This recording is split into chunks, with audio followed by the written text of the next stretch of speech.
Hello दोस्तों, स्वागत है आप सभी का आपके अपने चैनल मिस्टर क्लास 9th और 10th में। मैं इकबाल खान आज आप लोगों को क्लास 10th समांतर श्रेणी जो हमारे हाथ में बुक है 10th का है समांतर श्रेणी का, वो हम पढ़ने जा रहे हैं क्योंकि ये सिलेबस में नया है, क्योंकि 9th में ये नहीं था जो कि 10th में दिया हुआ है, तो ये आपके लिए बिल्कुल नया होगा। तो ये हम पढ़ेंगे कि समांतर श्रेणी क्या है। देखिए, समांतर श्रेणी क्या है, कोई भी श्रेणी, श्रेणी मतलब क्रम। देखिए यहाँ 1 2 3 4 ये क्रम बढ़ता हुआ जा रहा है ना, तो ये क्रम में अगर है मतलब कि देखिए आप कैसे पहचानेंगे कि समांतर श्रेणी में है कि या नहीं। देखिए इसके लिए सबसे जरूरी बात होती है कि इसमें कितने का अंतर है, जिसको हम कहते हैं क्या, सर्वांतर। जो अगर सर्वांतर आपका समान है यानी कि बीच बीच का अंतर समान है तो वो समांतर श्रेणी में है। जैसे कि देखिए 1 और 2 के बीच में कितने का अंतर है, 1 का इसके बीच में अंतर है। 2 और 3 के बीच में 1 का अंतर है। 3 और 4 के बीच में 1 का अंतर है। यानी कि जो श्रेणी बनती है, कोई भी श्रेणी ले लीजिए, जैसे 2 4 6 8 10 आगे आगे डाट डाट जितना भी जाता है, तो इसके बीच में जो अंतर रहेगा, इसके बीच में अंतर क्या है, 2 4 के बीच में 2 का अंतर है। इसके बीच में कितने का अंतर है, 2 का अंतर है, 2 का अंतर है। यानी कि जो अंतर रहेंगे, यानी कि समांतर अगर समान है, अगर बराबर है, तो वो आपका समांतर श्रेणी में आता है। अभी देखिए जैसे यहाँ पर कुछ दिया हुआ है, एक श्रेणी दी हुई है। अब इसको आपको पहचानना है, ऐसे 4 10 16 22, ये आपको पहचानना है कि आखिर समांतर श्रेणी में है या नहीं। तो हमने आपको क्या बताया, सीधा सीधा फंडा है, सीधा सीधा सिंपल तरीका है क्या, कि इसके बीच का अंतर, यानी कि देखिए अब अंतर निकालने के लिए एक रूल है जो आगे हम बताएंगे आपको, लेकिन आप सरल तरीके से समझ लीजिए क्योंकि दिमाग में घुसता है वही, जो कि सरल तरीके से दिमाग में घुसता है वही आपका हमेशा के लिए लोड रहता है। अब देखिए 4 और 10 के बीच में कितने का अंतर है, 6 का। यस, 10 और 16 के बीच में कितने का अंतर है, 6 का। अब लेकिन यहाँ देखिए 16 और 22 के बीच में कितने का अंतर है, 6 का। यानी कि जो सर्वांतर है ये आपका 6 है और सब बराबर है, इसलिए आपका समांतर श्रेणी में है। अब देखिए यहाँ आपको क्या निकालने के लिए दिएगा, इसे बेसिकली यहाँ पर दिया हुआ है आपका, ऐसे एक सवाल है कि आपका, देखिए ये इसे कोई दिया रहे, अगर आपका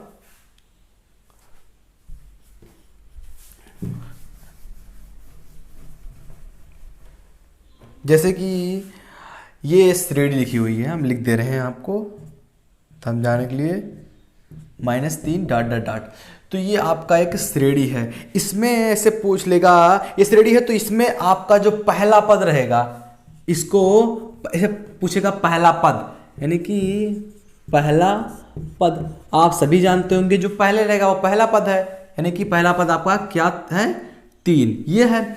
अब पहले पद को किससे दर्शाते हैं, दर्शाने के लिए एक वर्ड होगा ना, दर्शाते हैं इसको ए से।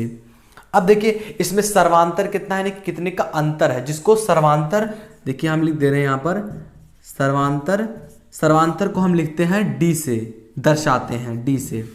और उसके बाद इसका सर्वांतर कितना है आपका, देखिए 3 में से आप जब 2 घटाएंगे तो आपका 1 बचेगा। एक में से आप जब 2 घटाएंगे तो आपका -1 बचेगा। इसी तरह से इनका सर्वांतर कितना निकला आपका, 2 -2। अगर आप 2 लिखेंगे तो बढ़ता हुआ जाएगा, लेकिन माइनस हो रहा है ना, यानी कि सर्वांतर आपका घट रहा है, तो ये -2 आपका सर्वांतर है। और सर्वांतर निकालने का सबसे अच्छा तरीका क्या, आप देखेंगे कि ये पहले है ए, इसको छोड़ दीजिए, आप इसको लीजिए, इसको, उसके बाद इसमें से आप ये पिछले वाले पद को घटाएंगे आप, तो 1 में से 3 घटाएंगे तो कितना बचेगा आपका, -2। इसी तरीके से ये देखिए -1 में से आप घटाएंगे कितना, -1 कितना हो जाएगा आपका, -2। यानी कि सर्वांतर जो होता है, इस पद में से इस पद को घटाएंगे तो सर्वांतर निकल जाएगा, इस पद में इस पद को घटाएंगे तो सर्वांतर निकल जाएगा। इस तरीके से आपका ये पहला पद जिसको ए से लिखते हैं सर्वांतर, जिसको डी से लिखते हैं, और ये आपका कहीं कहीं काम देगा, फिर भी देख लीजिए आप इसको, क्या कि यल, अंतिम पद को यल से लिखते हैं, अंतिम पद है, इसको आप यल से दर्शाएंगे। इसी तरीके से कुछ और है। अब यहाँ सवाल की तरफ बढ़ते हैं जो कि प्रश्नावली 5A हमारा है। कहने का मतलब है कि कोई भी किताब से पढ़िए, आपका कॉन्सेप्ट क्लियर होना चाहिए कि किस तरह से आप ये सर्वांतर श्रेणी का सवाल आता है एग्जाम में। ये नहीं कहेगा एग्जाम में से आपसे कि सीबीएसई बोर्ड से आएगा, फिर एनसीईआरटी बुक से आएगा, कि बालाजी में से आएगा, कि आपका मनोहर में से आएगा। आप कोई भी किताब पढ़ लीजिए, बस आपका कॉन्सेप्ट क्लियर हो जाना चाहिए कि कैसे कैसे सवाल लगता है। आप कोई भी बुक का किताब आसानी से लगा लेंगे। जैसे यहाँ पर दिया हुआ है पहला सवाल आपका, कि यही सवाल है आपका 3 1 -1 -3 ... इसमें कह रहा है निम्नलिखित में से प्रत्येक श्रेणी के प्रथम पद तथा सर्वांतर लिखिए। इसमें आपका प्रथम पद क्या है? मैंने बताया ना आपको कि पहला पद जो होता है वही आपका होता है, यही आपका पहला पद है, यानी कि जो पहले रहेगा वो पहला पद है। यानी कि आपका पहला पद किससे लिखते हैं? ए से। तो ये पहला पद है, यानी कितना है? 3। बस आपको कुछ नहीं करना है, बहुत ही आसान है, लेकिन आप समझ नहीं पाएंगे तो आपके लिए दिक्कत खड़ी कर देगा ये। अब सर्वांतर कितना है? यानी कि डी। अब देखिए इसमें से इसको घटा लीजिए, ए इसमें से आप 3 घटाएंगे, कितना बचेगा आपका? -2। तो आपका सर्वांतर कितना निकला? -2। और आपका पहला पद यानी कि ए कितना है? 3। यही आपको करना था पहले में। अब देखिए ये सर्वांतर श्रेणी के सब ऐसे रहेंगे, बस आपको कुछ ऐसे यहाँ पर एक दिया हुआ सवाल जो कि थोड़ा सा कठिन लग रहा है हमको। जैसे एग्जाम्पल एक है कि समांतर श्रेणी के प्रथम 3 पद लिखिए। प्रथम 3 पद हमको लिखना है। ये अब की बार ये दिया हुआ है, पहले से हमको केवल ये लिखना है, ये श्रेणी लिखना है। तो हम आपको बताएंगे कैसे श्रेणी लिखना है। जैसे इसमें पहला पद दिया हुआ है a बराबर -5, जो आपका पहला पद a है -5 है। उसके बाद आपका क्या है? d, यानी कि सर्वांतर जो आपका है d कितना है आपका? -3। अब इससे हमको श्रेणी बनाना है, ये आपका दूसरा तरीका है। अब क्या करेंगे आप? देखिए पहला पद आपका क्या है? -5 लिख दिया।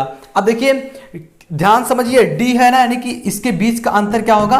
-3। तो आप क्या करेंगे? -5 आपका पहला पद है, इसमें आप जोड़ देंगे -3 को। अब देखिए जोड़िए, -5 ये प्लस माइनस से गुणा करेंगे तो हो जाएगा माइनस आपका 3, यानी कि 5 - 3 करेंगे तो आप कितना हो जाएगा? -8। अब देखिए ये आपका दूसरा पद कितना हो गया? -8। अब तीसरा पद आपका क्या होगा? हमें बताइए आप जरूर।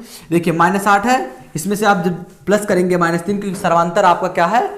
-3। तो क्या कितना हो जाएगा आपका? 8। ये प्लस माइनस का जब मल्टीप्लाई करेंगे तो हो जाएगा आपका माइनस और 3, तो ये हो जाएगा आपका -11। तीसरा पद कितना निकला आपका? -11। ऐसे डाट डाट करके जाएगा। तो इस तरह से हम श्रेणी बनाते हैं। यानी कि समांतर श्रेणी में अगर आपको ये पता है कि कौन सा आपका पहला पद है, सर्वांतर क्या है, अंतिम पद क्या है, तो इसी तरीके से कुछ आपके फार्मूले भी हैं, फार्मूले भी आपके हैं जिससे कि आप सवाल हल करने में आपकी मदद करेंगे। तो ये फार्मूले हैं जो कि हम अगले वीडियो में कवर करेंगे। यदि वीडियो पसंद आए हो तो लाइक जरूर करिए। यदि आप हमारे चैनल पर नए हैं तो सब्सक्राइब करना ना भूलें, क्योंकि हमारे चैनल मिस्टर क्लास 10 आपको वो सारी पावरफुल वीडियो देगा जो आपको एग्जाम में टॉप करने में मदद करेंगे।